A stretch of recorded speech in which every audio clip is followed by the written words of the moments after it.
Most bankers aren't ready to help you until after their third cup of coffee. But with Central National Bank's after-hours service, you don't have to wait for the bank lobby to open to get help. You can contact us from 6 to 8:30 in the morning or from 5 to 10 in the evening, and we'll connect you to a real, live, local person who can answer questions and fix problems 7 days a week. Bank different. Bank Central. Central National Bank. Member FDIC.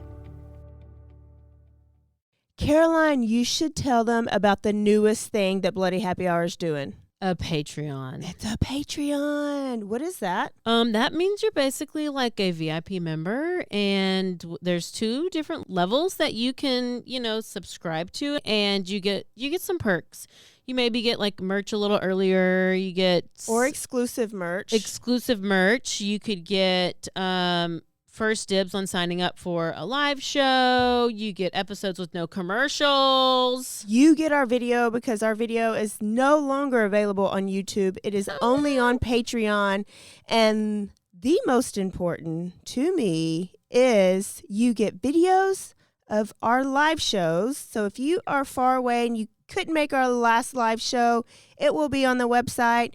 We're going to record this future live show. It's going to be on Patreon, but also bonus episodes each month. You guys tell us all the time you want more episodes. This is a way for you to get more episodes. So you're going to get our basic Tuesday, Thursdays that we always put out, right? But if you're on a Patreon, you're VIP, you're going to get more. I can't wait to talk about in detail some more stories because I always have a lot of details I want to go to. I can law-splain. I might read a book. They just unsubscribed.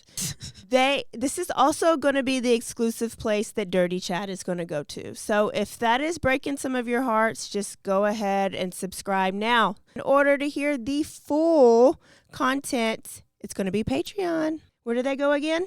Patreon.com/BloodyHappyHour. Don't forget to stay aware, stay alive, and always be DTF.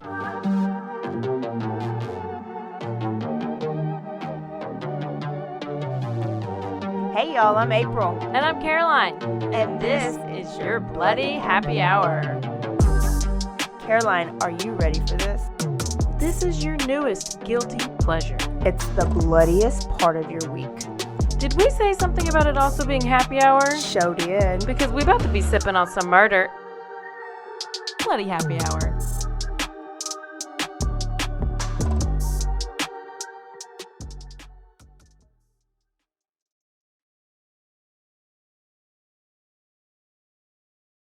Hey y'all, this is April. And this is Caroline. Bloody Happy Hour here. Thirsty Thursday. Thirsty, and what are we having? Topo and Truly. Look at us go. Topos and Trulies. So we are back, and as you know, I have been in trial for a few weeks now, and this is what inspired my story for today. Okay. And let me tell you why. The defense attorney for this Karen Reed trial right now is a guy. Well, there's Yannetti, who's the dude who's, because this is in Boston. This is in Massachusetts, in Mass. We're calling it Mass, Boston, Mass. The Karen Reed trial. This is where the trial is. Okay. And so she has 2 defense attorneys. She has a local one, and then I believe that the reason she has this other high-powered attorney is because there's so much outrage. For her being the one who's getting like thrown under the bus, according to a lot of people, there's this big outrage. There's like free Karen Reed. There's signs. There's this guy who's this YouTuber who is like all over the case. And he's like, no, this is not right. So it's like hundreds of people are out there like protest outside the courthouse. They're like I mean, it's been going on for about a year now, ever since this certain evidence has come out that one of the people who they think is part of this conspiracy of Dirty making cops. her the victim, yes, did this Google search, how long does it take to die in the cold, blah, blah, blah. That's whenever this outrage started and blah, blah. So they raised a bunch of money did like a GoFundMe for her in order for her to get this big attorney. Yeah. So his name is Alan Jackson, and he's out of California. Oh, sing country and music. he's not a singer. He's not the Alan Jackson. He's the other. He's the legal Alan Jackson. So sorry. So I was just going to ask, like, would these attorneys, I guess going into it, they wouldn't have thought this was going to be a big case. So I wondered if it would be a pro bono case, like to get all the publicity. But obviously they're paying for it.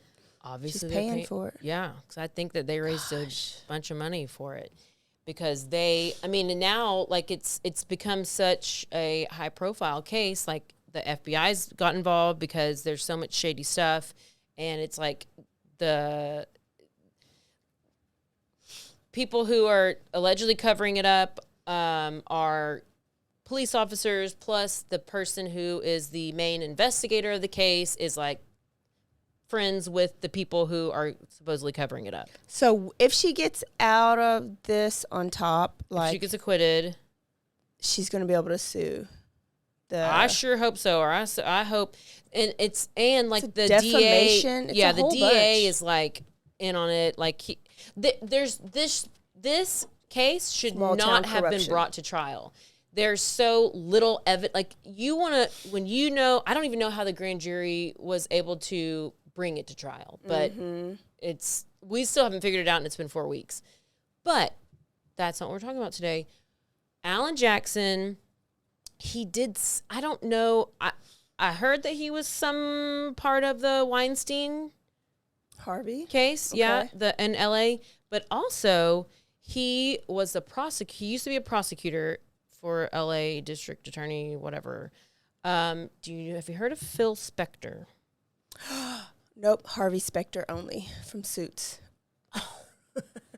Well, I always thought this Phil Spector sounded like a serial killer. There must have been another name that I thought of because Harvey Specter from Suits. I know, but I was like, Inspector Gadget. so basically the two names that are tied to this guy are Harvey Weinstein and Phil Spector. You're talking about Richard Speck. Yes. Yeah. So I was like, okay, well, who's Phil Spector? Who's Phil Spector? And he's this like big time music producer. Okay. But Alan Jackson was the prosecutor on the case for Phil Spector. So then I was like, let me look and figure out what this case of this Phil Spector guy was, because I have no idea. What did he do? Was he a dirty? I'm going to need you to you're going to have to Google him to see what he looked like, because he eventually had to be wearing some wigs. Okay. He a hot mess. But he was one of those, like, you're such a genius that you're crazy. So like Einstein, like he's like, did you see what the Yes. So let me tell you this story about the murder of Lana Clarkson and Phil Spector. So Harvey Philip Spector was born in 1939. His parents were Benjamin and Bertha. And he doesn't get much better than that. Oh. Benjamin and Bertha. He was doomed. First generation immigrant Jewish family who lived in the Bronx. In 1949, when Phil was just 9 years old, Daddy Benjamin, he was in a lot of debt. And he was not living his best life. And he ended up deleting himself. Oh. And taking his life through carbon monoxide asphyxiation. Oh, in the car? Yes. In the garage? Yeah. Wow. That's like, I mean, I guess it's slow. Is it slow? Or, No, I think or you do just you go to pass sleep. out? Yeah. So that's probably a good way to do it. I thought you just go to sleep. It's like a chicken shit way. Yeah. Like Every once in a while you might have I would be like, up and stuff. oh, but I'm not, if I'm throwing up, I'm not doing that. Get my beer out of my Goodwill bag. Yeah, get your beer out your Goodwill bag, because this is going to be kind of funny. On the dad's tombstone, it's inscribed Ben Spector, father, husband, to know him was to love him. Okay, so that comes into play later on. I'll tell you. So domineering Bertha, Mama Bertha, she ends up moving the family from New York to L.A. in the 1953. That's when they moved there. Phil, let's call him Phil. He did not like his first name was Henry. He did not like Henry, so he changed his name officially to Philip. And there was only one L, so he added 2. So now he's Phil with 2 L's. Oh, goodness. So he's pretty high maintenance from the get-go. Okay. And he starts listening to AM radio, and that changes his life. Oh, AM. I didn't think that was AM all just white had noise. music. And I thought that this was an error in research, but that's what it said. So we're going to go with that. So he's in he starts hanging out around the music scene. He learns to play the guitar. He goes to Fairfax High School, and was in some talent shows. He ends up starting a band with 3 of his friends, and they form a group called the Teddy Bears. And now a word from our sponsors.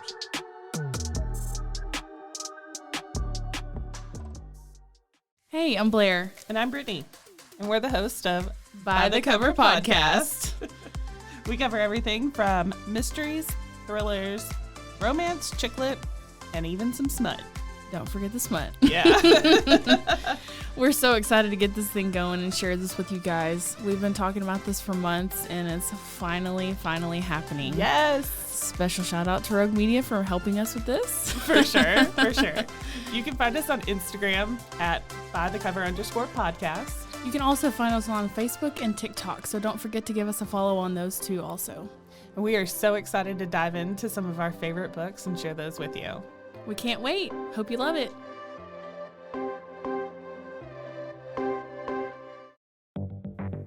Step into the unexpected with Cultastic, or How to Start a Cult Without Really Trying. A podcast where cult creation unfolds in the most unpredictable way. Join us on a unique journey into the world of theoretical cult formation. Unlike any other podcast, each episode of Cultastic is co-written in part using ChatGPT, and we let it decide our fate, good or bad. What makes Cultastic truly intriguing? We don't know what's coming each week. Together with our AI co-author, we'll discover and build this cult, one episode at a time, exploring various aspects of cult dynamics, leadership, and group psychology.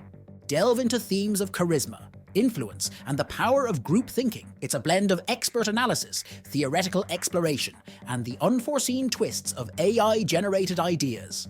Remember, Cultastic is an exercise in imagination and education where we weave a narrative one episode and one tenant at a time. Curious about where this journey will take us? Subscribe to Cultastic, or How to Start a Cult, without really trying on your favorite podcast platform or at roguemedianetwork.com.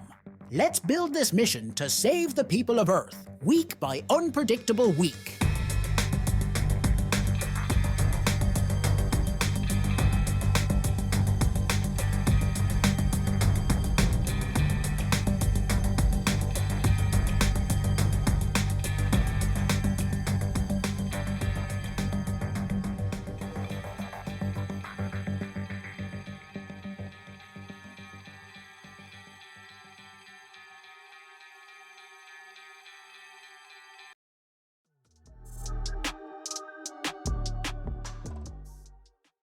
So he starts hanging out at these local recording studios, and he's learning music production. And this guy, Stan, I don't know any of these people, but maybe some of you know these people, so I'm gonna say their names. Okay. Stan Ross, who's an owner and producer of Gold Star Records in Hollywood. Heard of Gold Star? Okay, so he takes a liking to him, and he starts tutoring Phil, and he starts kind of teaching him music production.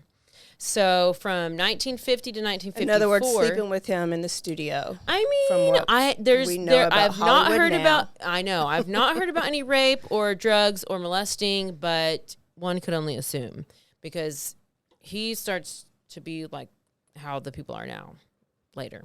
Anyway, 1950 to 54, Gold Star Studios was one of the most like biggest important studios in the world. They have artists like the Beach Boys, The Who, Richie Valens, Jimi Hendrix. You do know who that is? I don't know Richie Valens. You've never seen La Bamba? I almost didn't say the name because I was like, No, Richie Valens, the legend. Buddy he was during the Buddy Holly time. This guy Jimi Hendrix is produced badass. all this stuff. Okay. Like he is like legit. Okay. Then I just probably wait. saw him on the La Bamba movie. You probably did. Well, I don't know if he was in the movie, but so he has these tons of recording artists that are performing and recording there. He learns the business, and then in 1958, the Teddy Bears are signed to Ara's Door Records, where they get a deal to record 2 or 3 of Phil's songs. And one of the songs was called "To Know Him Is to Love Him," which was the inscription that was on his dad's tombstone. So it's kind of like in honor of his dad. And this song goes to number 1 on the Billboard Hits 100 hit list, whatever, and sells over 1 million copies in 1958. So they also, this Teddy Bears group, they perform on Dick Clark's American Bandstand, which is obviously a big deal. So like we are He's doing made it. We are going and we're doing it. Meanwhile, this interesting side note, Bertha, Mama Bertha, is like... Does she look like a Bertha? I don't know. I didn't feel like look her every up. Bertha has to look like a Bertha. If you name your kid Bertha, you are basically saying, hey, I want you to... Could you imagine having a baby, naming him Bertha, and you're breastfeeding Bertha? Like, what names are the most awkward to breastfeed? Bertha. Berthas. And like, I don't know. Give me another name. Bertha, I think, is the worst. That's it. So, Gertrude. Bertha and Gertrude. Little Gert. So, anyway, Bertha's like, listen, I don't know if old Teddy Bears is going to, like, pay your mortgage, so you should probably, like, get a side job. So she was like, you should probably be a stenographer. As one would. What? So it's like, you know, gotta have a little safety net. So What's a because stenographer? it's the person in the courtroom who yeah. Courtroom. But nowadays they have this little mouth thing. They just talk all the words. Really? Yes. Nobody types anymore? I think some do, but the past, like the Freaking Murdaugh AI. trial and this trial right now, it's like this mouth thing that you just cover over your mouth, and it looks real weird. You're repeating what everybody's saying? Yeah. Oh, that's harder. I couldn't do either one. I'd be like, can y'all slow it down? Y'all talking too fast. Rewind it. Can you rewind it? So he actually, he got a part-time job as a court stenographer at the LA court, and he ends up working this case. We haven't done this. I haven't heard of this case.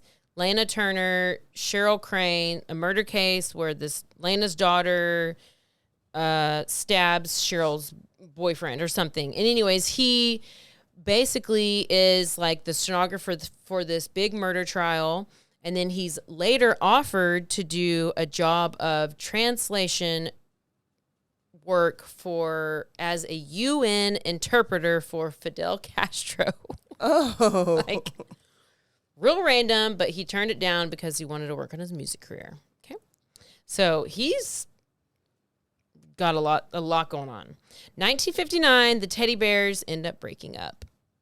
I need them to But break up. while recording their last album, Phil meets this like famous producer, promoter, Lester Steeles. Okay. They produce a few successful records, and he ends up forming his own record company called Phillies Records. Not to be confused with like Philadelphia Phillies, like it's not like a baseball team. Okay. Phillies, like Phillies. Okay. And this is whenever he really like finds his niche, and he develops what this is like his trademark, and it's called the wall of sound. Okay. So let me try to put it simply. The wall of sound is a mixture of all sorts of instruments that are playing at the same time in unison with other instruments, joining in layers along with further layers of vocals. So it's like a crescendo effect. It's beautiful. It's like the secret echo chamber. And so it's like this room, and it just basically echoes. So there's microphones, and the sounds bounce off the walls, and it records on tape, and all this sound stuff works, and it's amazing, and it's beautiful. You get it? Yeah.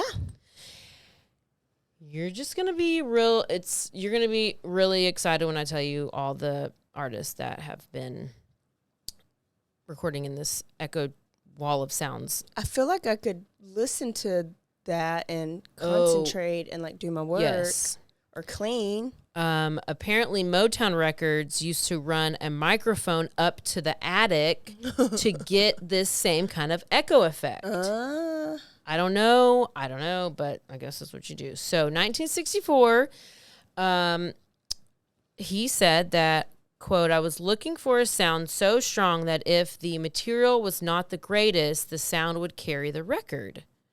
It was a case of augmenting. It all fit together like a jigsaw. Wow. So he's basically a genius. So you can hear that with the Beach Boys, Brian Wilson, recorded there as well, and then these legendary songs where you can hear this unique style, including, do you know who the Ronettes are? Be my little baby. Okay, so Be My Baby is by the Ronettes. Okay. And we know these songs. Okay. Another one is Then He Kissed Me. And then he kissed me. Yes, by the Crystals, which these are like legit classic, like, all the 90s movies I used to watch, 80s movies. Yes. And Dirty Dancing, like all of these. Okay. And I think some of them are from Ghost. Oh. So if you don't know these songs, like if they don't ring a bell, Then He Kissed Me, Be My Baby, put your AirPods in and go listen to this right now. Yeah. Because I had to do it while I was thinking about this. In 1965, he signed the Righteous Brothers. Okay. Do you know what they sing? Because I didn't, but I know the songs now that I've read them. You've Lost That Love and Feeling. You've lost that love and feeling. Okay. Unchained Melody. Yeah, I know that one. And You're My Soul and Inspiration. I didn't know that one, but I knew Unchained Melody, and I knew You Lost That Love and Feeling. So it's like, these are like legit hits after, in like, defines the era. Like, they're like, this guy is producing all of these songs because of the wall of sound in the echo chamber. He was a genius. He really was about was. to mess it all up. I or know. we wouldn't be talking about him. This is why he's so famous. So this is why he's so famous. And when you look at the insane pictures of him from his trial and from court, you're like, who the fuck is this guy? Because he looks like a psychopath and like a big weirdo, which he was. But this dude like changes music, and he's like a genius. So guess how old he is at this point? 24. Early 20s. Wow. All of this, and he's in early 20s. He's one of the hottest, one of the wealthiest record producers in the world, in the industry. And you cannot be this successful when you're this young. It will never last. You got to go through some shit before you can appreciate some shit. Yeah. So there's no way. I mean, you just, it's not going to work. 1966, he signs his final act with the Phillies, with his little record company. And everybody just take a moment. Take a moment. Tina. I knew she was covered up. Take a moment, because the all-time favorite forever and ever. Amen. Tina and Ike. We don't even talk about Ike, but Tina was one of his final ones, and he considered River Deep Mountain High, which is not a big hit here. He considered that one of the best things he's ever produced. Now I'm gonna go and listen to that one. I don't like the very beginning of it, and I think that's what it is, because I was like, why it's not a hit? I like the middle of it. The beginning of it isn't very catchy. But this song soared in the UK, but it did not in America. It like plummeted. So to him, he was like, I have been snubbed, and he takes it personally. And this is where he starts to change and starts to resent the music industry. Okay, sir. He's mad at America because we don't like that song? Or he's like, oh my gosh, I didn't like create a, like, why don't y'all like this? So he starts taking it personally because he had one failure out of 1,050,000. Oh, okay. So he can't handle it. Yeah, yeah. But yeah, so it's like, dude, you just keep going. Yeah, you had like, you've made all these hits, hit. You had one song flop, like, get over it. But and it's not his first black artist because he had Jimi Hendrix. Oh yeah, no, he has, and because also in this like echo chamber thing, it's basically I watched a couple of videos. It's filled with, there's pianos, there's people on guitars, there's people on these string instruments, and they're all in this room while they're doing this. So it's like there's music, like he has all colors of people because so it's he just goes into he starts getting bitter, he's retreating, he goes into depression, and he's in a really good place. He's in a really good place. Sounds like it. 1967, after his failing, he's trying to sell his record company to AM Records. That doesn't sell. He becomes more of a recluse, and he rarely makes any public appearances for a couple of years. What? He's just like, was he pouting? Yes, he was pouting. He does play a drug dealer in the Easy Rider in 1969, Easy Rider, and he plays himself in a cameo of I Dream of Jeannie. So I remember that show. I feel like they maybe were desperate for cameos or something. I'm not sure. He ends up marrying his dream girl, Veronica Bennett, who is Ronnie of the Ronettes. So she's the main character of... She wear big hair? No, no, they don't. Okay, look up there. It's back when it was like black and white, so I don't even know. You can't really tell when it's black and white. Maybe she had, it's when they did the dance, like where you like went like this, like sway to side to side. Yeah, like real boring. Be my little baby. I want to play all these songs so bad. So Phil ends up he had discovered her and the group that he helped. He made them famous, several hits. But Ronnie's mother, since the relationship was doomed due to his erratic emotional behavior, and she ended up she looked at her daughter after signing the wedding certificate and said, I just signed your death certificate. Wait, say it again? So the person his dream girl, Ronnie, who's the head singer, the lead singer of the Ronettes, they end up getting married. Mom signs the wedding certificate. Okay. And tells her after she signs it, she looks at her and she says, I just signed your death certificate. What? So happy wedding. Okay, Mom. Don't say that afterwards. I mean, well, bitch, why are you signing it? Like, warn me before. I know. And so it's like, that's really not what you want to hear on your wedding day. But then we find out that it's like maybe she like had no choice except for to marry him. Because her career counted on it? Yes. So, as we said, this band was huge. Their songs were awesome. But Ronnie ends up writing a memoir that gets released in 1990.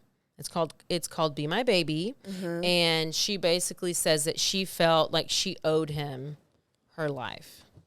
So that's kind of why she's got with him. She felt sorry for him. She talked about how he was really controlling and how John Lennon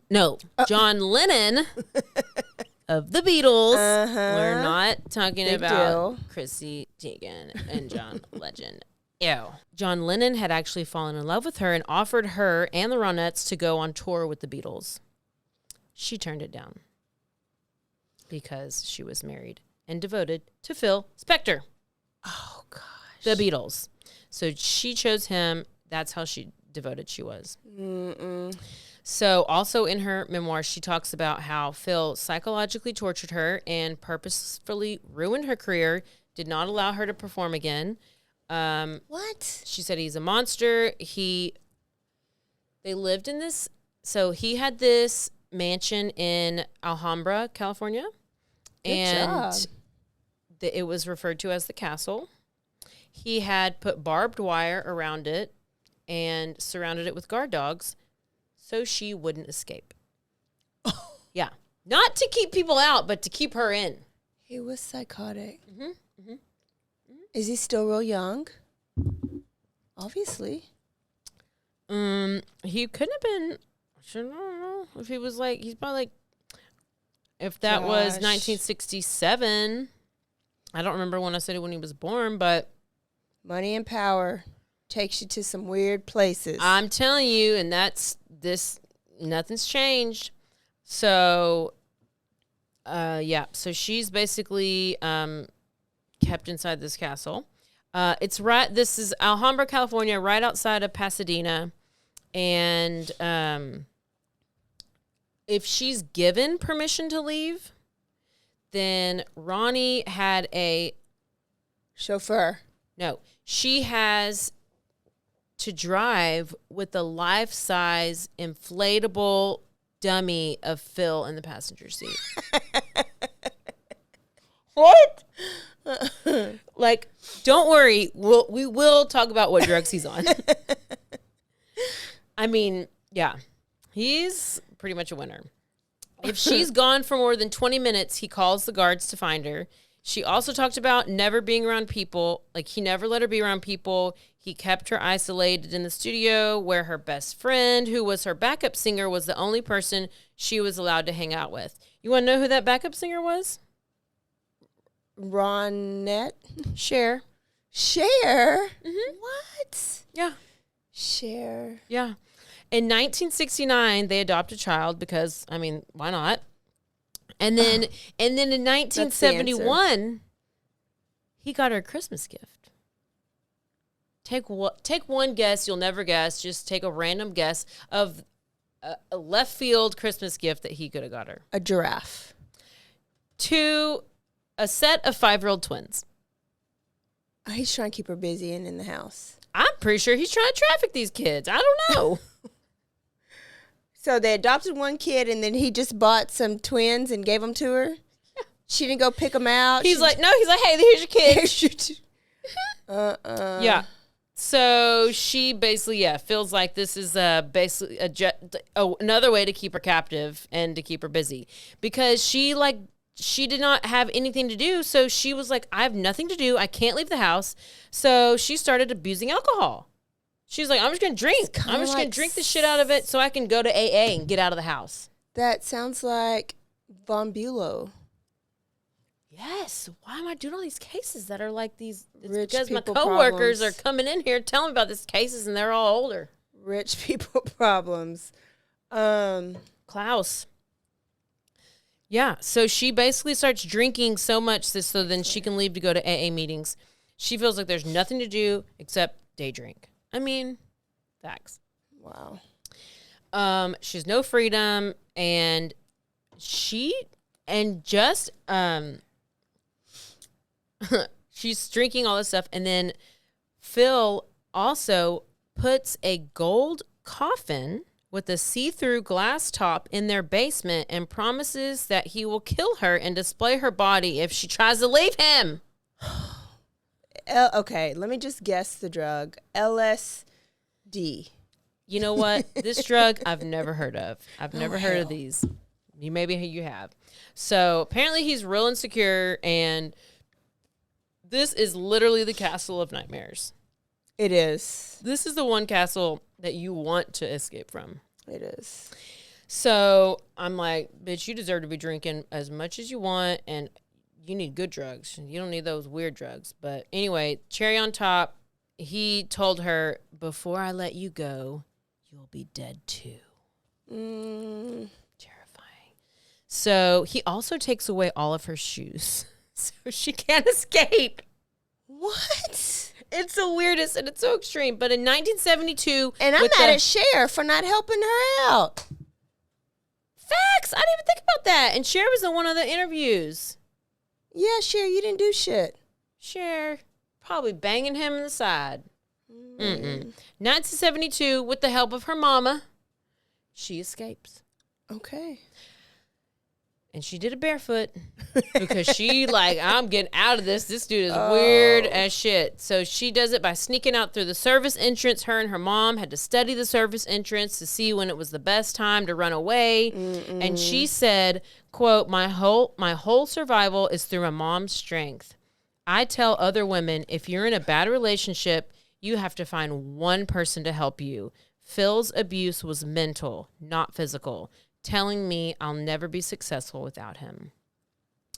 And by the way, side note, Ronnie Spector, I knew she was black. Is one of the most beautiful women. Her voice is so unique and gorgeous and beautiful, and she was the lead singer, and she was made for show business, and he pretty much robbed her of her career, even though she does go on to do things. In 1974, they divorced. Oh, okay, so she don't die. No. Okay. No, another one dies. Well, good. Yeah. So mom was not right. Mom got her out. It's like the underground railroad. Mom got her out of the railroad. She's escaped the Farm. concentration camp. She's good. So they divorced in 1974, and Ronnie, she gives up all her future earnings and her recordings because Phil threatens to have her killed by hitmen if she doesn't. Oh, wow. So this is like, I don't know, thousands, if not millions of dollars that she walks away from, which is familiar to an abused woman. You just gotta you just go. Over. Yeah. You just gotta go and start over. Don't look back. She walks away with the used car, $25,000 in alimony, and $2,500 a month for the duration of 5 years. Which, I mean, shit, I would take $2,500 a month nowadays. And this is back in the day. So, I mean, it's not. Yeah. I mean, And her freedom. So. But she has to give up the custody of the children because he would regularly pull a gun on her and threaten her to murder her if she took them away. Well, they weren't hers anyways. I mean, you just got, they're gifted to you. They were probably stolen. Just call the police, come pick them back up. Sadly, the children were also abused, and Phil kept them locked in their rooms. And as soon as they got home from school every day, they were just stuck there. I don't know what else happened to the kids and where they are now. I have no idea. So we've probably done a story on them. So they probably could be in that coffin with a clear top. So Ronnie, thankfully, is finally able to relaunch her career. It's like difficulty finding success, but she appears. Do you know Eddie Money? From the Temptations? She appears on. I don't know. She appears on Eddie Money's 1986 iconic hit "Take Me Home Tonight." Take me home tonight. Which goes to number 4. Despite all of Phil's objections, Ronnie and the Ronettes are inducted into the Rock and Roll Hall of Fame in 2007. Okay. Like yesterday. Hall of. And so, hey, look, Ma, she made it. Yeah. Okay, so she's doing good. So during all this chaos, Phil Spector is mounting a comeback. Okay. He's trying to come back. He's working with George Harrison. He's working with John Lennon. When John Lennon wanted George in the studio to record Instant Karma, he asked Phil to come into the recording studio with him. They recorded They recorded this song in one day. Phil Spector mixed it on the spot with his wall of sound style.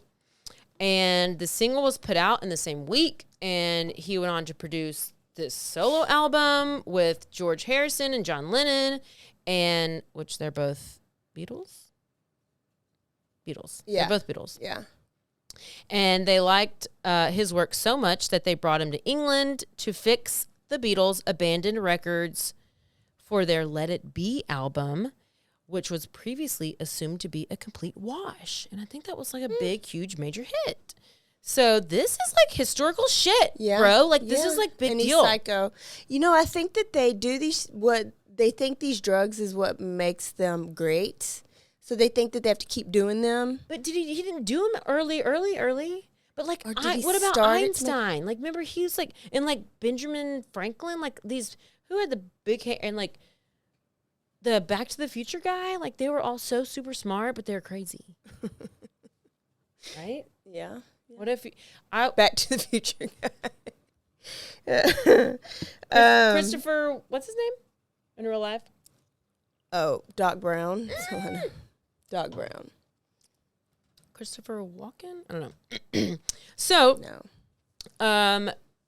yeah, this historical shit, he's slowly beginning to act more erratic, though. He's getting worse. He's getting eccentric. He's getting erratic. He's getting real crazy.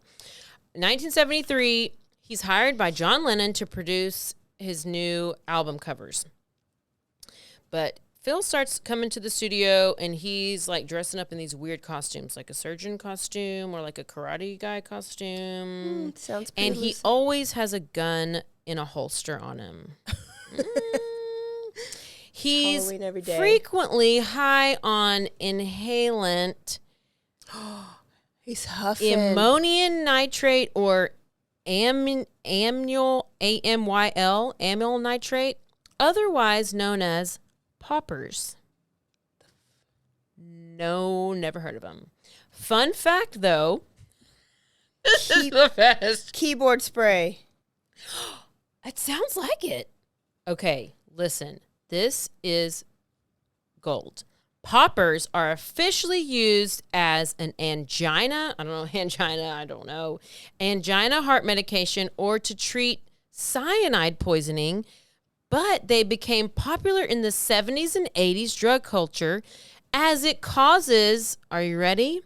The throat and anus to relax and gives a short high. So it's everything you ever wanted. What's it called again? Poppers. They were talking about this on... Now they're like this, that they hand these out at Diddy's parties. That is like some other drugs that they handle, like that and X. And acid? And LSD? No. There's like three main ones, because one is like basically, so you're... What's the blue pill? So like the blue pill that makes their wee-wee stay hard. Yeah. What is Viagra? It? Viagra. Then something like that loosens them up. And then the ecstasy is like basically lowers your makes you extra horny, lowers your inhibitions. And the Viagra, so you can go all night.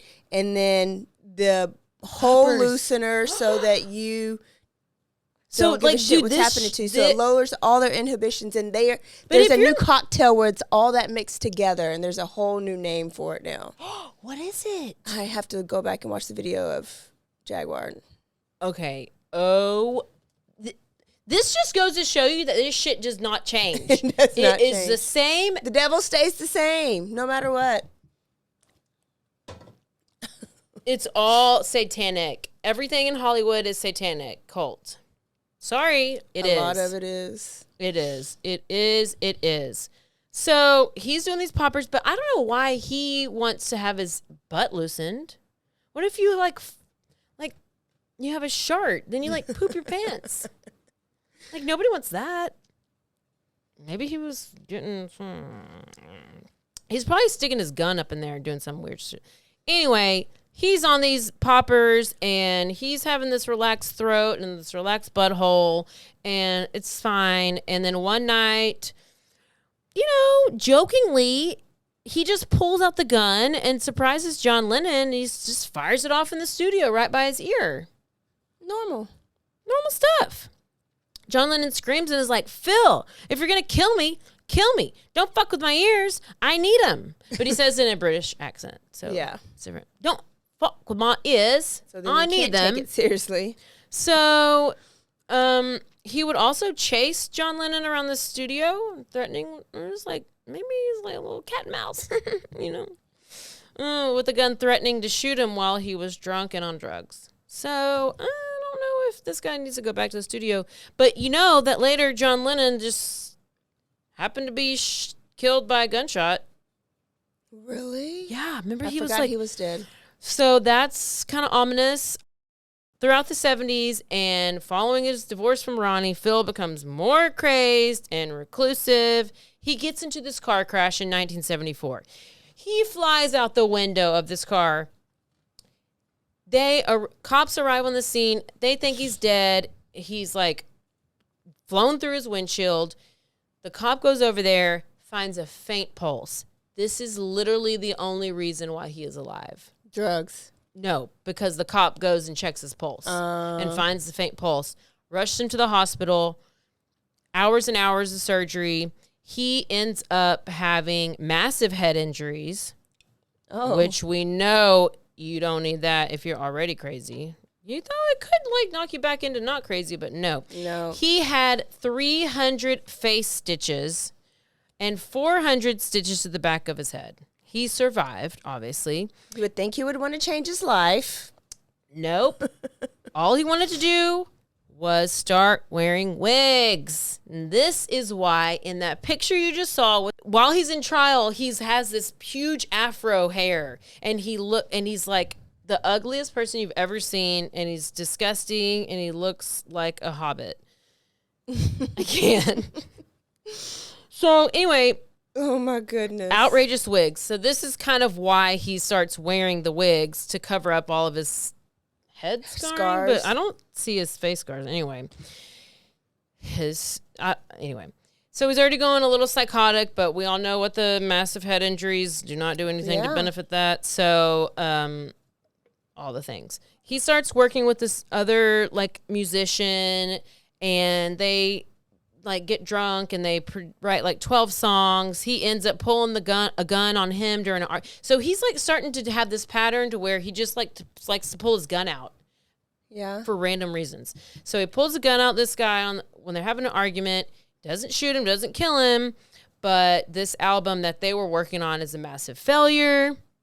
And the guy who he was working with says like, oh, I always remember he was armed to the teeth. And he would be like, we were slipping over bullets.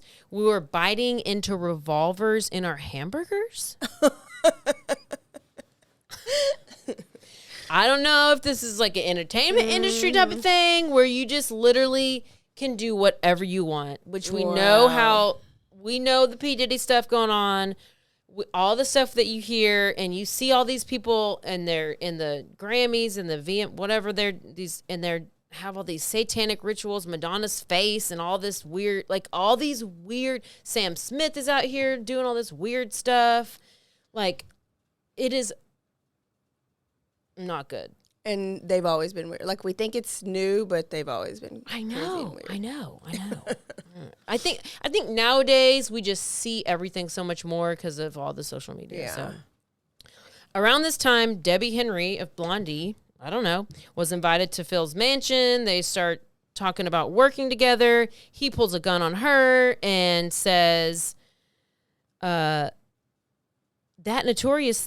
says, that notorious thing that he does, he just stuck it in my boot and went bang. I thought, get me out of here. Why would anyone be carrying around a .45 automatic in their own house? So like anybody who comes over or near him, he pulls out a gun and he's still just inhaling stuff. He's still doing these poppers things. I assume so. Gosh. He has this pattern of pulling guns on people, and I guess if you want the wall of sound, that's what you have to deal with. You got the wall of sound, you're going to have a gun put on you, and you might be stuck in your boot. I don't know. So aside from all this weird stuff, Tina Turner inducts him into the Hall of Fame. What? I don't know. It's said from a handful of other things, like being inducted into the Rock and Roll Hall of Fame by Tina Turner in 1989. Phil basically disappears from 1981 to 2003. Damn. That's a long time. I know. But anytime we talk about Tina, I just have to have a moment. So he re-enters the public eye for the worst possible reasons. After meeting the beautiful actress and model Lana Clarkson. Lana.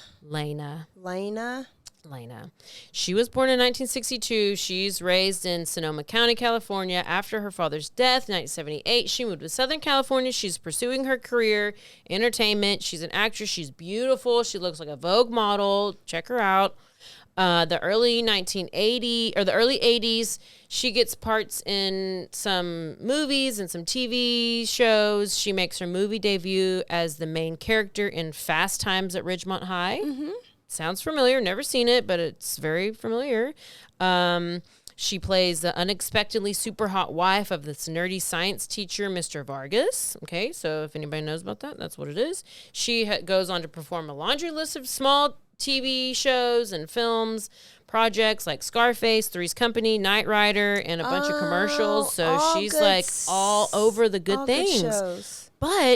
And she's like super kind, super nice. She spends her like extra time working at the HIV/AIDS charity project, Angel Food. She delivers food to people who can't provide for themselves. Like she's like, he gets in this huge car wreck and survives. The good die young. The good freaking die young. And why the worst ones survive? It's wild. It's wild. I don't understand it. But I don't understand all the rain either. So anyway, she's like the best person and all this stuff. Her career ends up stalling because she can't get enough work to live anymore. She starts like signing autographs and she starts doing these like, I guess it's kind of like what is it called? Oh my gosh. Where you can pay for a famous person to like send you a voice, like a video chat. Oh my God. It's just like, it's not Connect. I don't know. Anyway, she basically does like chat rooms where people will pay to like chat with her or whatever. But it's not like a sex thing. It's just like oh my gosh. I can't remember. Anyway, January 2003, she's 40 years old.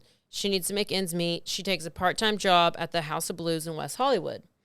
And that's where she ends up meeting Phil Spector, February 3rd, 2003.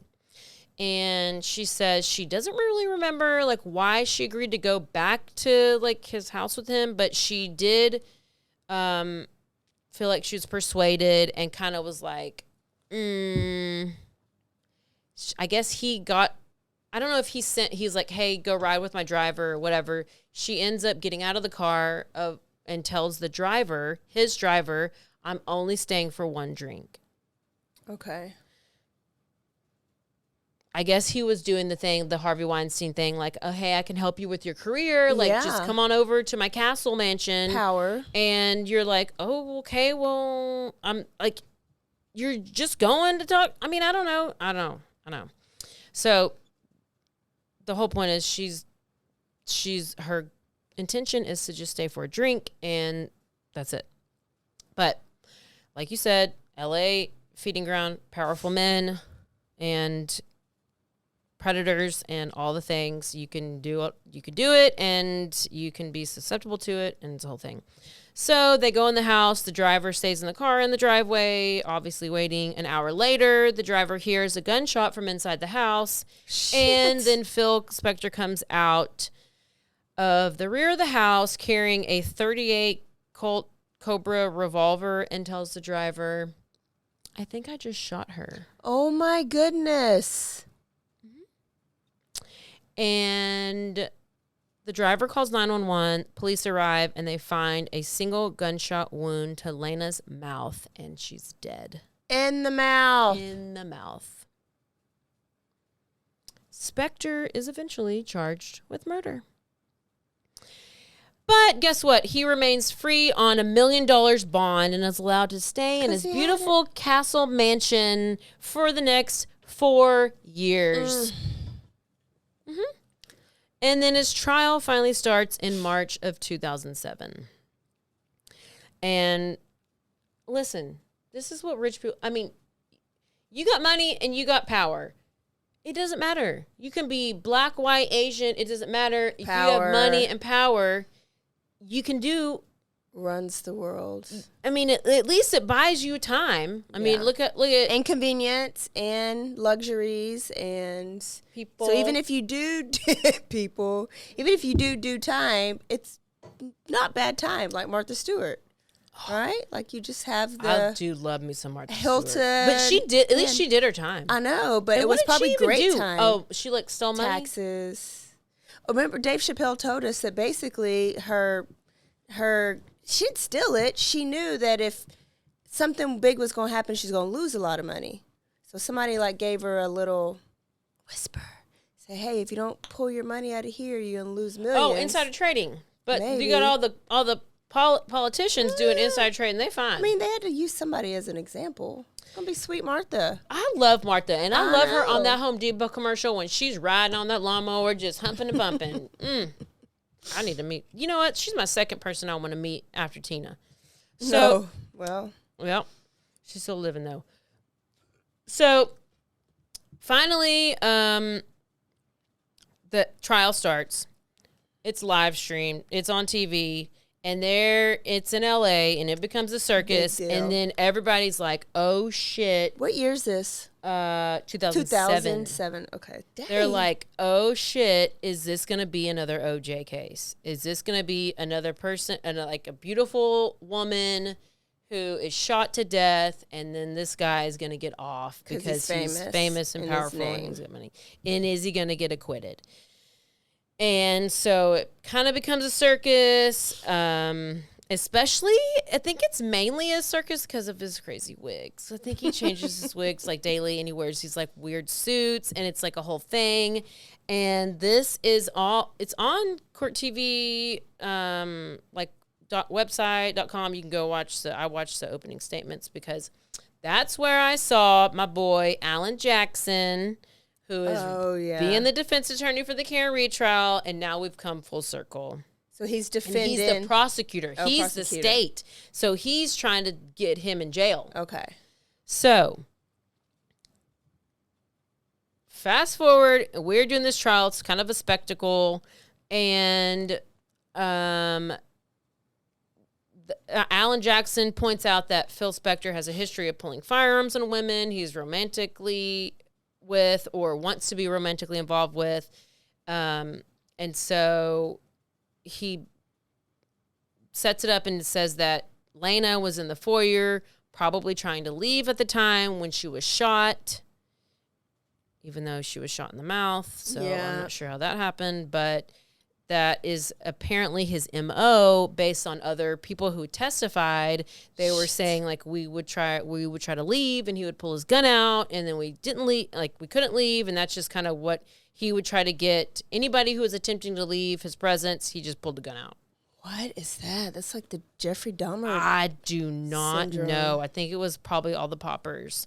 So he had numerous former female acquaintances that testified against him, saying that they had all this kind of situation happen. The ex-wife, Ronnie, she testified against him. The defense attempts to completely trash Lana. And attempt to convince the jury, saying that like, oh, she was just devastated, her career was over, and like she was depressed, and so she shot herself in the foyer. So they're saying she committed suicide. Yes. And during this trial, he's charged with second-degree murder, and guess what happens? He's acquitted. What? It was a hung jury. Because to me, people are fans of him. It was and a his music. It was a hung jury, and the foreperson and one other are the ones who voted not guilty because they were either big fans or like misogynistic kind of people who were just like hated women. Because that's what kind of came out afterwards. So Alan Jackson was like, I ain't taking this bullshit. We gonna retry him. Because that's how my boy does it. Can you if you're acquitted? Well, so he gets not guilty, and then they are able to retry him. 2 years later, in 2009, they for a retried different him. charge? I don't know. I thought that's double jeopardy. I don't know. Okay. I just know they retried him. I don't know because hung.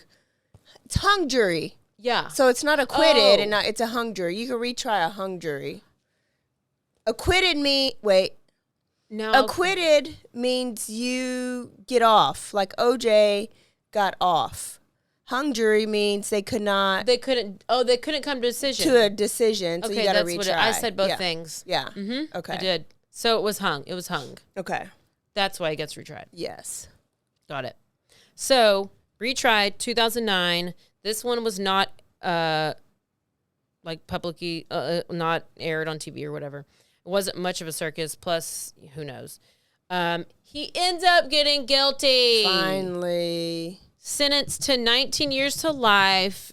He was serving at California healthcare facility in Stockton because his health was declining. He had been moved from California State Prison to something else in 2014. Surprised he didn't try to do any mental.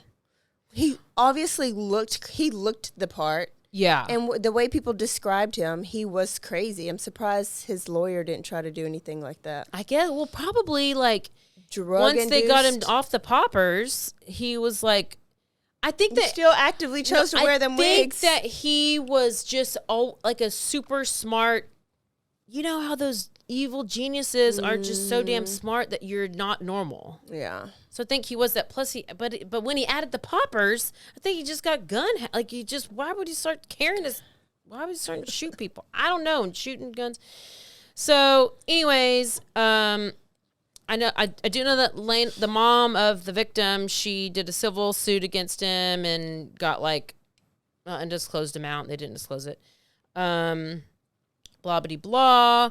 His health was super deteriorating, and he ended up losing his ability to speak because he had laryngeal papillary postomastitis. And then this motherfucker gets COVID and he dies on January 21st, 2021. Just now. 2021. He was 81 years old. He lived a long 81 life. Years old. He died just the other day. Yeah, he did. And I hope he suffered.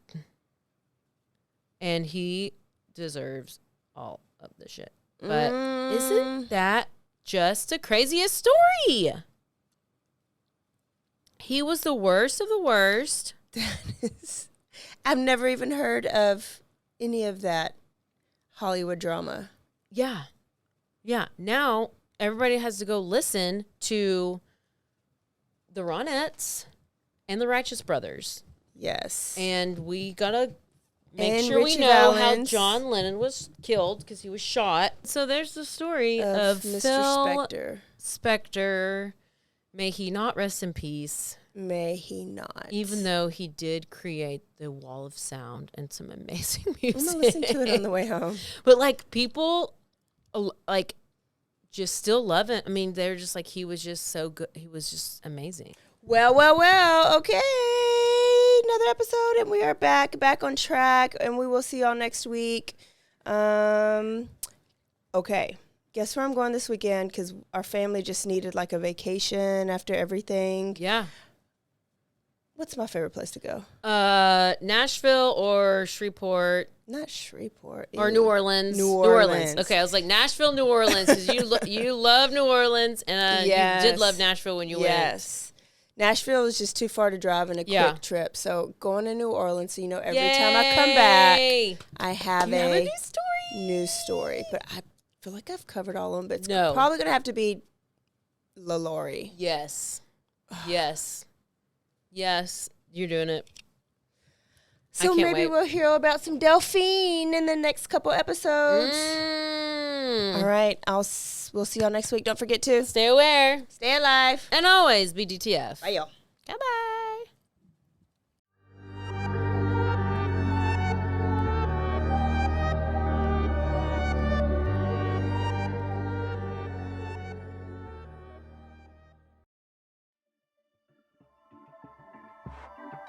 This has been a Rogue Media Network production.